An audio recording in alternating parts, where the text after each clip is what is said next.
منٹوں کے افسانے الو کپٹا۔ قاسم صبح 7 بجے لحاف سے باہر نکلا اور غسل خانے کی طرف چلا۔ راستے میں یہ اس کو ٹھیک طور پر معلوم نہیں، سونے والے کمرے میں، صحن میں یا غسل خانے کے اندر اس کے دل میں یہ خواہش پیدا ہوئی کہ وہ کسی کو الو کا پٹا کہے، بس صرف ایک بار غصے میں یا طنزیہ انداز میں کسی کو الو کا پٹا کہہ دے۔ قاسم کے دل میں اس سے پہلے کئی بار بڑی بڑی انوکھی خواہشیں پیدا ہو چکی تھی، مگر یہ خواہش سب سے نرالی تھی۔ وہ بہت خوش تھا، رات اس کو بڑی پیاری نیند آئی تھی، وہ خود کو بہت تر و تازہ محسوس کر رہا تھا۔ لیکن پھر یہ خواہش کیسے اس کے دل میں داخل ہوئی؟ دانت صاف کرتے وقت اس نے ضرورت سے زیادہ وقت صرف کیا، جس کے باعث اس کے مسوڑے چل گئے۔ دراصل وہ سوچتا رہا کہ یہ عجیب و غریب خواہش کیوں پیدا ہوئی، مگر وہ کسی نتیجے پر نہ پہنچ سکا۔ بیوی سے وہ بہت خوش تھا، ان میں کبھی لڑائی نہ ہوئی تھی، نوکروں پر بھی وہ ناراض نہیں تھا، اس لیے کہ غلام محمد اور نبی بخش دونوں خاموشی سے کام کرنے والے مستعد نوکر تھے۔ موسم بھی نہایت خوشگوار تھا، فروری کے سہانے دن تھے جن میں کنوار پنے کی تازگی تھی۔ ہوا خنک اور ہلکی، دن چھوٹے نہ راتیں لمبی، نیچر کا توازن بالکل ٹھیک تھا اور قاسم کی صحت بھی خوب تھی۔ سمجھ میں نہیں آتا تھا کہ کسی کو بغیر وجہ کے الو کا پٹا کہنے کی خواہش اس کے دل میں کیوں کر پیدا ہوئی۔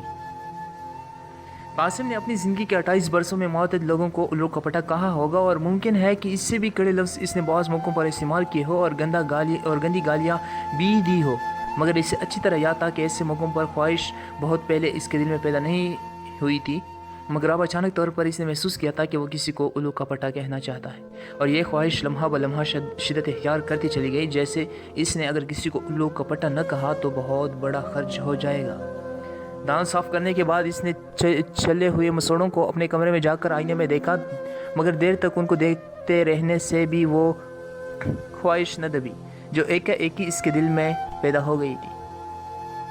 قاسم منطقی قسم کا آدمی تھا، وہ بات کے تمام پہلوؤں پر غور کرنے کا عادی تھا۔ آئینہ میز پر رکھ کر وہ آرام کرسی پر بیٹھ گیا اور ٹھنڈے دماغ سے سوچنے لگا۔ مان لیا کہ میرا کسی کو الو کا پٹا کہنے کو جی چاہتا ہے، مگر یہ کوئی بات تو نہ ہوئی، میں کسی کو الو کا پٹا کیوں کہوں؟ میں کسی سے ناراض بھی تو نہیں ہوں۔ یہ سوچتے سوچتے اس کی نظر سامنے دروازے کے بیچ میں رکھے ہوئے حقے پر پڑی۔ ایک دم اس کے دل میں یہ باتیں پیدا ہوئی، عجیب واحیات نوکر ہے، دروازے کے عین بیچ میں یہ حقہ ٹکا دیا ہے، میں ابھی اس دروازے سے اندر آیا ہوں، اگر ٹوکر سے بری ہوئی چلم گر پڑتی تو پا انداز جو کہ مونچھ کا بنا ہوا ہے جلنا شروع ہو جاتا، اور ساتھ ہی قالین بھی۔ اس کی جی میں آئی کہ غلام محمد کو آواز دے، جب وہ بھاگا ہوا اس کے سامنے آ جائے تو وہ بڑے ہوئے حقے کی طرف اشارہ کر کے اس سے صرف اتنا کہے، تم نرے الو کے پٹے ہو۔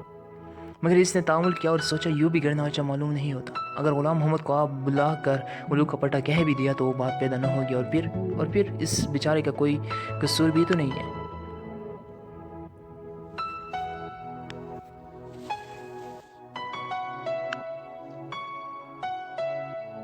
میں دروازے کے پاس بیٹھ کر ہی روز حقہ پیتا ہوں۔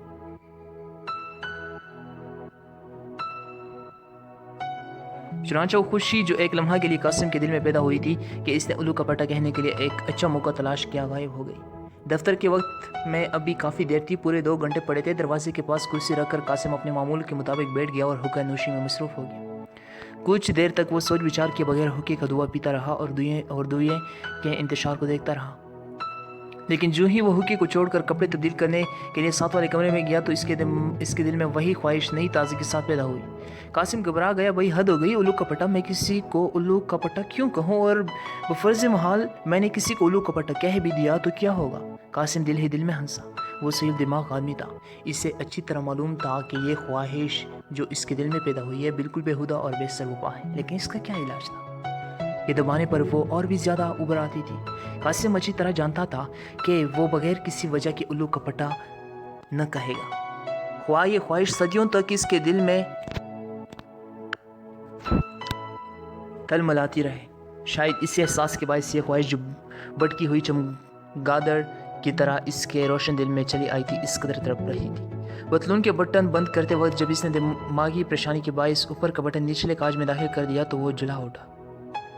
بھئی ہوگا یہ کیا بےہودگی ہے، دیوانہ پن نہیں تو اور کیا ہے؟ الو کا پٹا کہوں اور یہ پتلون کے سارے بٹن مجھے پھر سے بند کرنے پڑیں گے؟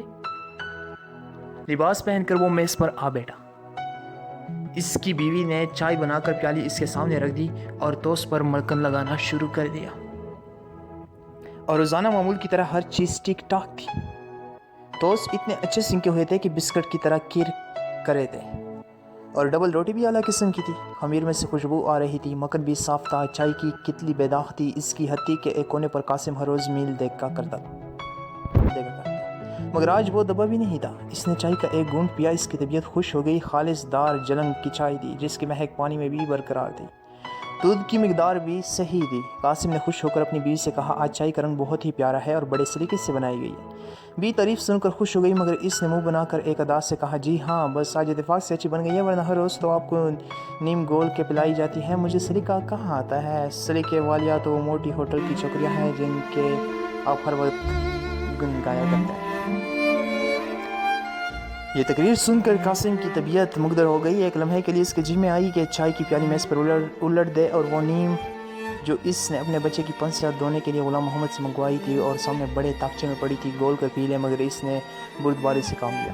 یہ عورت میری بیوی ہے، اس میں کوئی شک نہیں کہ اس کی بات بہت ہی بونی ہے، مگر ہندوستان میں سب لڑکیاں بیوی بن کر ایسی بونی باتیں ہی کرتی ہے، اور بیوی بننے سے پہلے اپنے گھروں میں وہ اپنی ماؤں سے کیسی باتیں سنتی ہے، بالکل ایسی ادنا قسم کی باتیں، اور اس کی وجہ صرف یہ ہے کہ عورتوں کو عمومی زندگی میں اپنی حیثیت کی خبر ہی نہیں۔ میری بیوی تو پھر بھی غنیمت ہے، یعنی صرف ایک ادا کے طور پر ایسی بونڈی بات کہہ دیتی ہے، اس کی نیت نیک ہوتی ہے۔ بعض عورتوں کا تو یہ شعار ہوتا ہے کہ ہر وقت بکواس کرتی رہتی ہے۔ یہ سوچ کر قاسم نے اپنی نگاہیں اس تاکچے پر سے ہٹا لی جس میں نیم کے پتے دھوپ میں سوکھ رہے تھے، اور بات کا رخ بدل کر اس نے مسکراتے ہوئے کہا، دیکھو آج نیم کے پانی سے بچے کی ٹانگیں ضرور دھو لینا، نیم زخموں کے لیے بڑی اچھی ہوتی ہے، اور دیکھو تم موسمیوں کا رس ضرور پیا کرو، میں دفتر سے لوٹتے ہوئے 1 درجن اور لے آؤں گا، اور یہ رس تمہاری صحت کے لیے بہت ضروری ہے۔ بیوی مسکراتی، آپ کو تو بس ہر وقت میری ہی صحت کا خیال رہتا ہے، اچھی بلی تو ہوں، کھاتی ہوں، پیتی ہوں، دوڑتی ہوں، بھاگتی ہوں۔ میں نے جو آپ کے لیے بادام منگوا کے رکھے ہیں، بھائی آج 10-20 آپ کی جیب میں ڈالے بغیر نہ رہوں گی، لیکن دفتر میں کہیں بانٹ نہ دیجیے گا۔ قاسم خوش ہو گیا کہ چلو موسمیوں کے رس اور باداموں نے اس کی بیوی کی مصنوعی غصے کو دور کر دیا، اور یہ مرحلہ آسانی سے طے ہو گیا۔ دراصل قاسم ایسے مرحلوں کو آسانی کے ساتھ ان طریقوں ہی سے طے کیا کرتا تھا جو اس نے پڑوس کے پرانے شوہروں سے سیکھے تھے، اور اپنے گھر کے ماحول کے مطابق ان میں تھوڑا بہت رد و بدل کر لیا تھا۔ چائے سے فارغ ہو کر اس نے جیب سے سگریٹ نکال کر سلگایا اور اٹھ کر دفتر جانے کی تیاری کرنے ہی والا تھا کہ پھر وہی خواہش نمودار ہو گئی۔ اس مرتبہ اس نے سوچا، اگر میں کسی کو الو کا پٹا کہہ دوں تو کیا حرج ہے؟ زیر لب بالکل ہولے سے کہہ دوں، الو کا پٹا، تو میرا خیال ہے کہ مجھے دلی تسکین ہو جائے گی۔ یہ خواہش میرے سینے میں بوجھ بن کر بیٹھ گئی ہے، کیوں نہ اس کو ہلکا کر دوں۔ دفتر میں اس کو صحن میں بچے کا کموڈ نظر آیا۔ یوں صحن میں کموڈ رکھنا سب بدتمیزی تھی، اور خصوصاً اس وقت جب کہ وہ ناشتہ کر چکا تھا اور خوشبودار کرکرے ٹوسٹ اور تلے ہوئے انڈوں کا ذائقہ ابھی تک اس کے منہ میں تھا۔ اس نے زور سے آواز دی، غلام محمد۔ قاسم کی بیوی جو ابھی تک ناشتہ کر رہی تھی بولی، غلام محمد باہر گوشت لینے گیا ہے، کوئی کام تھا آپ کو اس سے؟ 1 سیکنڈ کے اندر اندر قاسم کے دماغ میں بہت سی باتیں آئی، کہہ دو یہ غلام محمد الو کا پٹا ہے، اور یہ کہہ کر جلدی سے باہر نکل جاؤں؟ نہیں، وہ خود تو موجود ہی نہیں، پھر بالکل بیکار ہے، لیکن سوال یہ ہے کہ بیچارے غلام محمد ہی کو کیوں نشانہ بنایا جائے؟ اس کو تو میں ہر وقت الو کا پٹا کہہ سکتا ہوں۔ قاسم نے اد جلا سگریٹ گرا دیا اور بیوی سے کہا، کچھ نہیں، میں اسے یہ کہنا چاہتا کہ دفتر میں میرا کھانا بے شک 1:30 بجے لے آیا کرے، تمہیں کھانا جلدی بھیجنے میں بہت تکلیف کرنا پڑتی ہے۔ یہ کہتے ہوئے اس نے بیوی کی طرف دیکھا جو فرش پر اس کے گرائے ہوئے سگریٹ کو دیکھ رہی۔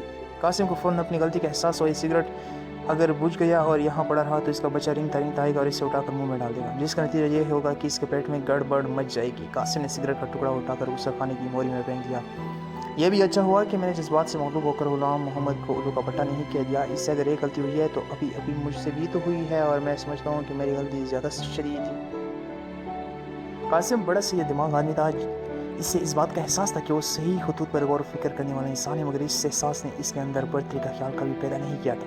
یہاں پر اس کی صحیح دماغی کو دخل تھا کہ وہ احساس برتری کو اپنے اندر دبا دیا کرتا تھا۔